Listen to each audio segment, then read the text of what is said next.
नीचे डिस्क्रिप्शन में आपको रिंग थ्योरी की प्लेलिस्ट का लिंक मिल जाएगा। आज हम बात करेंगे प्रॉपर एंड इम्प्रॉपर फैक्टर के बारे में, इसकी डेफिनेशन देखेंगे और कुछ एग्जाम्पल भी करेंगे। तो प्रॉपर और इम्प्रॉपर फैक्टर से पहले हम डेफिनेशन देख लेते हैं फैक्टर की। फैक्टर किसे कहते हैं रिंग थ्योरी में? Let R be a non trivial ring and a comma b belongs to R, we say b is a factor of a if there exist c belongs to R such that a is equals to b into c or c into B. अगर हम numbers में बात करें, number में हम जैसे यहाँ पे चूँकि रिंग हमने आर्बिट्रेरी ले रखा है, नंबर्स में जैसे 24 है, 24 को हम क्या लिख सकते हैं? 8 इंटू 3 लिख सकते हैं। इसका मतलब 24 के 8 और 3 क्या हैं? फैक्टर हैं। और जब हम प्राइम फैक्टर फाइंड आउट करते हैं तो हम उसको क्या लिखते हैं? यहाँ पे प्राइम नंबर्स लिखते हैं। जैसे यहाँ पे 2 की पावर 3 इंटू 3, तो ये हमारे इसके प्राइम फैक्टर हो गए। इसी तरह से अगर हम बात करें यहाँ पे 15 की, तो इसको हम क्या लिख सकते हैं? 3 इंटू 5। इसका मतलब 3 और 5 इसके क्या हैं? फैक्टर हैं, और इन्हीं को हम प्राइम फैक्टर भी बोलते हैं। तो इस तरह से हम फैक्टर्स को समझ सकते हैं नंबर्स में। अब यहाँ पे हम डेफिनेशन देखते हैं इम्प्रॉपर फैक्टर की। इम्प्रॉपर फैक्टर क्या होते हैं?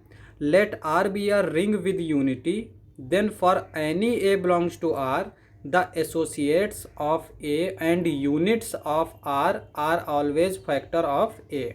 यानी यूनिट और जो है एसोसिएट वो हमेशा फैक्टर होते हैं। एसोसिएट की डेफिनेशन हम लास्ट लेक्चर में पढ़ चुके हैं, तो अगर आपको नहीं मालूम एसोसिएट क्या होता है तो आप यहाँ जाके देख सकते हैं। तो यहाँ पे ए को बोलेंगे हम इम्प्रॉपर फैक्टर। यानी इसको समझ सकते हैं इस तरह से कि अगर ए हम कोई एलिमेंट ले रहे हैं आर का, ठीक है, तो ए को हम क्या लिख सकते हैं? यहाँ पे देखो, ए को हम लिख सकते हैं ई ए। ई हमारा क्या है? यूनिटी। यहाँ पे बेसिकली हम यूनिटी को 1 से डिनोट करते हैं, और 1 की जगह पर हम क्या लिख सकते हैं? यू इनवर्स, जहाँ पर यू हमारा क्या है? कोई यूनिट है आर में, तो यू इनवर्स ए। अब यहाँ पे इसको हम क्या मान लेते हैं? ए प्राइम। तो यहाँ पे ए हो जाएगा यू इंटू ए प्राइम। तो यहाँ पे ए प्राइम हमारा क्या हो जाएगा? देखो, यू जो है वो यूनिट हो जाएगा और ए प्राइम जो है वो एसोसिएट हो जाएगा। तो ये केवल अगर ये फैक्टर हैं इसके ए के, तो हम बोलेंगे कि इसके पास सिर्फ इम्प्रॉपर फैक्टर होंगे। अब हम डेफिनेशन देख लेते हैं प्रॉपर फैक्टर की। तो प्रॉपर फैक्टर क्या होता है? The factors other than units and associates are referred as proper factor. यानी यूनिट ना हो और एसोसिएट ना हो, इसके अलावा अगर कोई फैक्टर है तो उसको हम बोलेंगे प्रॉपर फैक्टर। अब कुछ एग्जांपल्स देख लेते हैं। अब यहाँ पे हमने एग्जांपल नंबर फर्स्ट देख लेते हैं। यहाँ पे हमने रिंग किस तरह से ली है? R प्लस डॉट Z10, ये हमने एक रिंग ले ली है, ठीक है। अब यहाँ पे 2 के जो है वो इम्प्रॉपर फैक्टर्स क्या होंगे, हमें ये फाइंड आउट करना है। तो पहले हमें पता होना चाहिए कि इसमें यूनिट्स कितने होते हैं। हम Z10 में जानते हैं कि जो 10 के को प्राइम होंगे वो सारे क्या होते हैं? यूनिट होते हैं। तो यहाँ पे 1, 3, 7, 9 जो है ये क्या हो गए? यूनिट हो गए।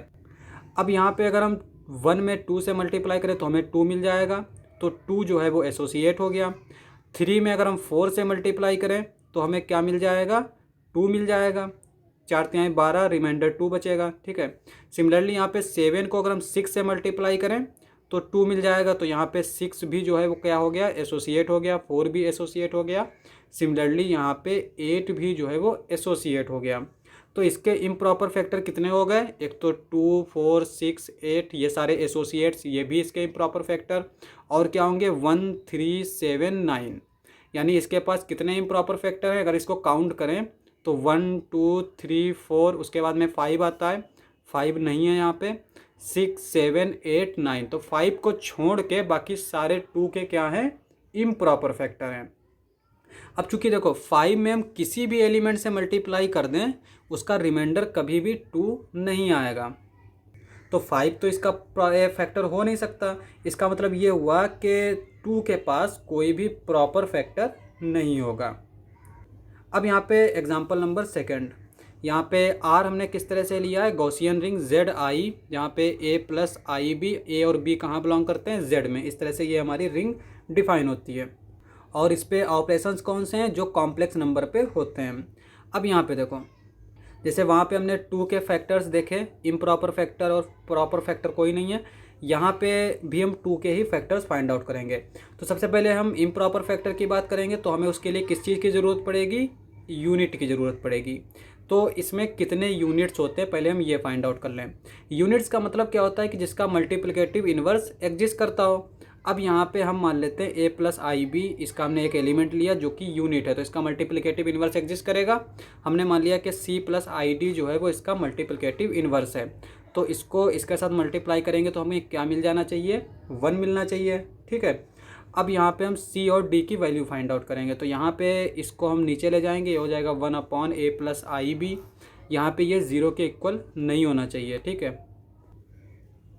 अब यहाँ पे अगर हम इसको देखें तो हम ऊपर नीचे a माइनस आई बी से मल्टीप्लाई कर देंगे तो हमें इस तरह से मिल जाएगा, और इसको हम इस तरह से लिख सकते हैं। अब यहाँ पे अगर हम कंपेयर करें तो c हमारा क्या आ जाएगा, a/a square plus B square, d हमारा क्या आ जाएगा, माइनस का b/a square plus B square. अब एक चीज़ देखो, ये हमारा इसका मल्टीप्लिकेटिव इन्वर्स है, ये भी हमारा कहाँ से बिलोंग करेगा, r में बिलोंग करेगा। तो इसका मतलब c और d हमारे कहाँ बिलोंग करेंगे, z में बिलोंग करेंगे। अब अगर a square plus B square इसके पास 1 के अलावा अगर कोई और चॉइस हुई तो ये हमारा क्या हो जाएगा, फ्रैक्शन पार्ट हो जाएगा। तो इंटीजर तो रहा नहीं, तो इसका मतलब ये हुआ कि इसको हम सिर्फ और सिर्फ 1 पुट कर सकते हैं। तो a square plus B square is equals to 1। ठीक है, ये हमारा 1 होगा। अब यहाँ पे देखो, अब यहाँ पे केस बनते हैं। पहला केस क्या है कि अगर b 0 है, ठीक है, तो b 0 है तो a हमें क्या मिलेगा, प्लस माइनस 1 मिलेगा। तो हमारा ये c क्या हो जाएगा, देखो b हम 0 पुट करेंगे तो यहाँ पे ये c, a हम पुट करेंगे प्लस माइनस 1, तो c हो जाएगा प्लस माइनस 1, और d क्या हो जाएगा हमारा तब 0 हो जाएगा। यहाँ पे b 0 पुट करेंगे तो d हमारा 0 हो जाएगा। अब अगर दूसरा केस a अगर हमने 0 पुट किया यहाँ पे तो b हमारा प्लस माइनस 1 आएगा। अब यहाँ पे देखो a अगर हम 0 पुट करेंगे तो यहाँ पे a 0 पुट करेंगे तो c 0 हो जाएगा। ठीक है, और d जो है, यानी कि अगर हम b जो है प्लस माइनस यहाँ पे पुट करेंगे तो d हमारा क्या आ जाएगा, माइनस प्लस आई आ जाएगा। तो अब अगर हम यहाँ पे वैल्यू पुट करें c और d की तो हमें क्या क्या पॉसिबिलिटी मिल सकती हैं, तो वो हमारी क्या होंगी, यूनिट्स होंगे। तो z i में कितने यूनिट होते हैं, i होता है, माइनस आई होता है, 1 होता है और माइनस 1 होता है, यानी कि इन चारों के मल्टीप्लिकेटिव इन्वर्स एग्जिस्ट करेंगे। ठीक है, अब यहाँ पे देखो इम्प्रॉपर फैक्टर ऑफ 2, तो 2 के हमारे इम्प्रॉपर फैक्टर क्या होंगे, हम पहले यूनिट्स लिख लेते हैं और फिर हम उसके हिसाब से एसोसिएट्स ढूंढते हैं। तो अगर हमने ये यूनिट पुट किया, ठीक है, यहाँ पे यूनिट लिखा, अब एसोसिएट हम यहाँ पे क्या रखें कि हमें 2 मिल जाए, तो हम माइनस 2i रखेंगे। ठीक है, तो हमें 2 मिल जाएगा। सिमिलरली अगर हमने ये वाला यूनिट लिया तो यहाँ पे हम क्या रखेंगे, 2i रखेंगे, तब हमें 2 मिल जाएगा। ये लिया तो हम सिंपली 2 रख देंगे, माइनस 1 लिया तो हम माइनस 2 रखेंगे। तो इसके एसोसिएट्स क्या क्या आ जाएंगे हमारे, एक तो यहाँ पे सॉरी इम्प्रॉपर फैक्टर हमारे क्या क्या आ जाएंगे, एसोसिएट्स तो हमारे ये मिल गए, इम्प्रॉपर फैक्टर हमारे क्या आ जाएंगे, एक ये चारों होंगे और ये चारों होंगे। तो 2 के इम्प्रॉपर फैक्टर कितने हो गए, 8। और प्रॉपर फैक्टर अगर हम 2 का देखें तो यहाँ पे क्या है, हम 2 को लिख सकते हैं 1 प्लस आई 1 माइनस आई। ठीक है, तो इसका मतलब ये हुआ कि 1 प्लस आई और 1 माइनस आई ये इसके प्रॉपर फैक्टर हो गए, क्योंकि ये हमारे यूनिट नहीं है। तो Z10 में जो 2 था उसमें इम्प्रॉपर फैक्टर इसमें कितने थे, इसमें भी 8 इम्प्रॉपर फैक्टर थे। ZI में जो 2 है उसमें भी ZI में जो 2 है उसके भी इम्प्रॉपर फैक्टर 8 हैं, लेकिन यहाँ पे जो प्रॉपर फैक्टर थे 2 के वो एक भी नहीं थे, लेकिन यहाँ पे 2 का जो है प्रॉपर फैक्टर भी मौजूद है। तो इस तरह से रिंग अगर बदलती है तो एलिमेंट का जो है वो कैरेक्टर भी बदल जाता है। तो आज के लिए बस इतना ही। अगर आपको हमारा वीडियो अच्छा लगे तो हमारे चैनल को सब्सक्राइब करें। मिलते हैं अगली वीडियो में।